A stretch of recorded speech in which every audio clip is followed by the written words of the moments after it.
For decades, the Ayatollah's iron-fisted regime rested on a tripod of absolute control, the political muscle of Tehran, the religious authority of Mashhad, and the deep financial coffers of Tabriz. But folks, that foundation didn't just crack, it was completely obliterated. We are watching a total structural collapse that began with a massive wave of civil unrest kicking off on the night of January 10th, 2026. In a panic, the regime pulled the plug on the internet and killed the power grid, sending out thousands of Revolutionary Guard shock troops to brutalize the population in the dark. But here is the reality: their brute force tactics failed miserably. They could not contain the sheer velocity of the public's rage and the righteous fury exploding on the streets. We are getting reports that the mullahs aren't safe anywhere, not even in their own luxury compounds. The theological legitimacy that shielded them has evaporated, and make no mistake, this signals the final countdown for the theocracy. The state's monopoly on violence has officially shattered. The tables have turned, and this civil war is now blowing back directly into the face of the regime. Now in this program, I only bring you the cold, hard facts. We are cutting through the noise to bring you transparent, verified intel without any of the clickbait nonsense you see elsewhere. To keep this independent operation running and the truth flowing, I need you in my corner. Go ahead and smash that like button right now. It helps us break through the big tech censorship algorithms so this critical news reaches a massive audience that needs to see it. For Khamenei and the Tehran elite, the writing is on the wall. There's only one play left in the playbook: a mass exodus. The destination: Vladimir Putin's dictatorial stronghold in Moscow. As we watch Iran's major metropolitan centers slip out of the regime's control one by one, there are flashing red indicators and leaked intelligence files suggesting that the Great Escape plan for Khamenei and his cronies is already in full swing. We are hearing about a complete collapse in morale inside the bunker, with reports that Supreme Leader Khamenei himself is sitting there, paralyzed by defeat. They are scrambling to get out of Dodge, literally loading up the heavy transport planes for an immediate departure. Viral footage is sweeping across social media, images that purportedly show high-ranking regime family members touching down at Vnukovo International Airport in Moscow. These are the people who thought they were untouchable, now seen dragging their suitcases through an airport terminal, exposing the regime's sheer panic to the entire world. While we are still waiting on official verification, the logic here is undeniable. These images fit perfectly with the chaotic reality we are seeing on the ground. Answering the call of Crown Prince Pahlavi, a historic mobilization of 10 million patriots has effectively steamrolled the Revolutionary Guards and seized control of the nation's 3 largest cities. Even in Mashhad, the very birthplace of Khamenei government headquarters, are being torched as crowds chant slogans in support of the Pahlavi dynasty. In a stunning turn of events, regular army soldiers are reportedly defecting and kissing portraits of Donald Trump, rejecting Khamenei and appealing directly to the West. Their message is clear and desperate. President Trump, we the military and the people of Iran are waiting for you to come to our aid. They are echoing the sentiment to make Iran great again. Because let's face it, Europe has closed its borders and the Gulf nations want nothing to do with these fleeing officials. The only safe exit route left on the map is the air corridor over the Caspian Sea heading north. And we don't just have theories, the logistical data is backing this up 100%. According to flight manifests published by Air Cargo Week, we have tracked a massive surge in air traffic between Tehran and the Russian hub of Mineral Nievody since December 27th. They are using massive Ilyushin 76 cargo jets, trying to pass them off as civilian flights. But nobody is buying it. The frequency of these trips and the fact that they are flying dark with transponders switched off proves this isn't commerce. It is an emergency military evacuation operation. So why is Putin rolling out the red carpet for a loser regime? What is his angle? Make no mistake, Moscow's hospitality isn't an act of friendship. It is a cold-blooded calculation of national interest. Putin is likely planning to hold the Iranian elite as geopolitical hostages, using the same playbook he used with Yanukovych when he fled Ukraine and with Assad, who is currently cornered in Syria. This strategy is twofold: prevent Iran's nuclear secrets from falling into Western hands, and, of course, get a slice of the billions in stolen assets these clerics are smuggling out. Moscow is once again stepping up to play its role as the ultimate sanctuary for the global dictators club. But the moral rot at the very top of this regime goes even deeper than we thought. We are talking about elites who spent decades lecturing the public that the West was the great Satan while they lived like kings. It turns out they were secretly spending millions on high-powered lawyers in Paris and London, trying to secure asylum in the very Western nations they claim to hate.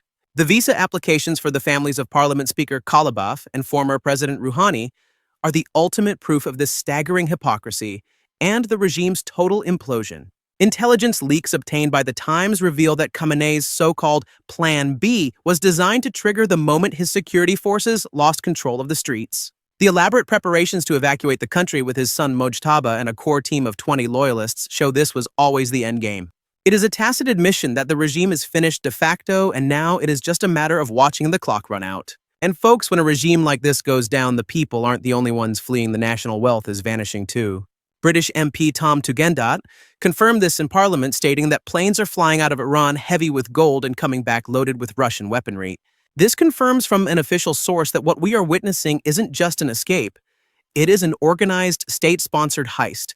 At the same time, we are seeing Russian cargo birds landing in Tehran, and they aren't carrying medical supplies. They are likely hauling munitions and heavy ordnance, while we hear reports of massive quantities of gold bullion heading the other way. That gold transfer is the payment for the final shipment of weapons Khamenei plans to use in a scorched earth attempt to hold onto power just a little bit longer. If push comes to shove and they are forced to bolt, this entire operation is their insurance policy for a lavish life of exile in Russia. You can bet your bottom dollar that those massive heavy crates being unloaded from cargo planes in Moscow contain a lot more than just personal trinkets and old photo albums. History has a funny way of repeating itself, and it has shown us time and time again that the moment a dictatorship starts to crumble, the first move is always the same. They completely gut the state treasury, employing sophisticated asset-stripping tactics to siphon off every last dime before the ship goes down.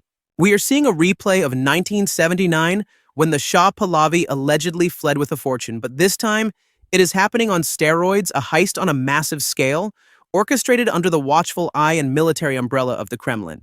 Even the transport aircraft involved in this logistical nightmare raise a massive red flag for intelligence agencies watching from the sidelines. We are looking at Aviacon's Ilyushin 76 TD cargo planes, specifically those operated by outfits like Citotrans and Ruby Star Airways, touching down on the runways of Tehran. These aren't your standard commercial carriers. These birds come with a serious reputation and a flight log that reads like a criminal rap sheet in the aviation world. These companies have built their entire business model on transporting munitions and precious metals through the gray zones of Africa and the Middle East, operating in the shadows where regulations don't apply. Their involvement is the smoking gun that proves this is not a diplomatic mission. It is a covert, illicit operation designed to smuggle assets out under the radar. While the average Iranian citizen is being crushed under the weight of record-breaking inflation, a worthless rial, and crippling energy shortages, the elite are busy securing their futures. The fact that the leadership is shipping the country's last remaining financial reserves offshore just goes to show that the public rage fueling these protests is 100% justified. What we are witnessing right now is the death rattle of a regime that has completely turned its back on the very people it swore to protect. Meanwhile, do not think for a second that Moscow is running this evacuation and protection racket out of the kindness of their hearts. The Kremlin has figured out a brilliant, albeit twisted way to bankroll its own war economy in Ukraine by seizing a massive chunk of Iran's gold reserves as a service fee. So the million-dollar question remains, why is the regime packing its bags and looking for the exit instead of digging in and fighting to the bitter end? The answer lies in the chilling forecast coming straight from the Oval Office in Washington, D.C. President Trump's blunt warning that Iran is in deep trouble and will face severe consequences if they harm protesters was read by Khamenei and his generals as far more than just standard diplomatic posturing. They interpreted that message as a direct, non-negotiable death warrant signed by the commander-in-chief himself. The message was crystal clear. If you start slaughtering civilians like you did in the past, the United States will step into the ring and strike you harder than you can imagine, right where it hurts the most. Trump's aggressive rhetoric about hitting their weak points has revived the regime's deepest fear, a targeted Qasem Soleimani-style elimination of the top brass. That specific threat has sent shivers down the spines of the ruling elite, waking up the ghosts of past drone strikes and making them realize no one is untouchable. It is not just rhetoric, though. Concrete military maneuvers on the ground and in the air are pouring gasoline on that fire of paranoia. Large-scale aerial attack plans recently leaked by the Wall Street Journal suggest the Pentagon is looking to bypass traditional military infrastructure targets. Instead, the crosshairs are settled directly on the regime's command and control centers. They are going for the head of the snake, rather than just the military bases. Even more alarming for Tehran are the intelligence reports indicating that the elite Delta Force operators, the same crew credited with the high-stakes capture of Venezuelan leader Maduro, have been redeployed to the Middle East theater. This development makes Khamenei's continued presence in his Tehran bunker look less like leadership and more like a guaranteed suicide mission. Delta Force is the ultimate nightmare scenario for a dictator. They are the experts at breaching the deepest spider holes and dragging their targets out into the light. The technical flight data supports the theory that the United States is definitely not bluffing this time around. We are tracking a heavy presence of U.S. Air Force KC-135 Stratotankers circling right over the Persian Gulf. That is the clearest signal you can get, that F-35 stealth fighters and B-52 strategic bombers are loitering nearby, just waiting to top off their tanks before piercing Iranian airspace. In military terms, keeping those flying gas stations on station means one thing and one thing only: the assets are locked, loaded, and ready to go. This combination of crushing external military pressure and a furious domestic uprising has hit the fast-forward button on the disintegration of the Iranian military. President Trump's aggressive, no-nonsense stance has actually emboldened dissident elements within the armed forces to take a stand. Regular soldiers are starting to view a potential American intervention not as a foreign invasion, but as a golden opportunity to finally break free from the suffocating grip of the Revolutionary Guard. This total psychological collapse within the ranks was the final nail in the coffin that left the regime completely exposed and vulnerable. But make no mistake, the fall of the palace in Tehran isn't just a local news story. This is a massive geopolitical earthquake with global ramifications. The resulting political tsunami has the power to destabilize everything in its path, sending shockwaves that will rattle windows from Moscow all the way to Beijing. The first major domino to fall is going to be Russia, where Vladimir Putin has made a critical strategic error in his grinding war of attrition in Ukraine. He tried to patch the holes in his own failing defense industry by importing cheap, mass-produced munitions from his allies in Iran. As defense analysts at CSIS have pointed out, those Mashhad 136 kamikaze drones that Russia uses to terrorize Ukrainian neighborhoods aren't domestic tech.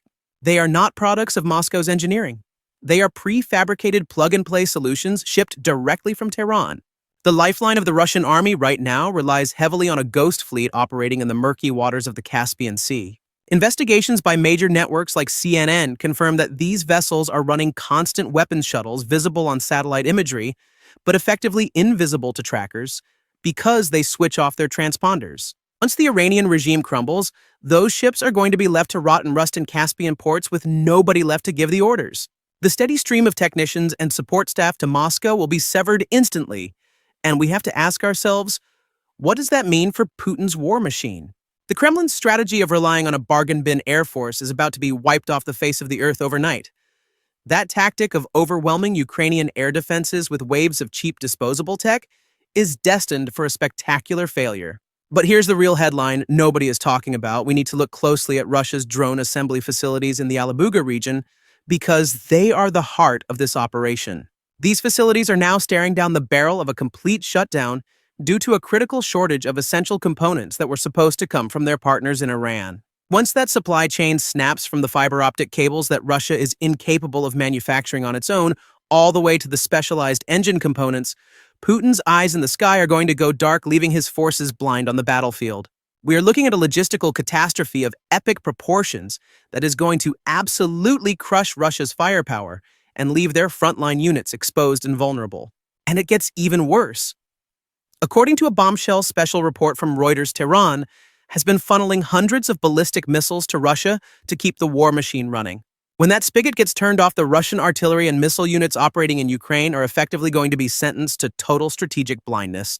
Vladimir Putin's ability to sustain this war effort is going to grind to a screeching halt the moment his primary supplier goes bankrupt and closes up shop.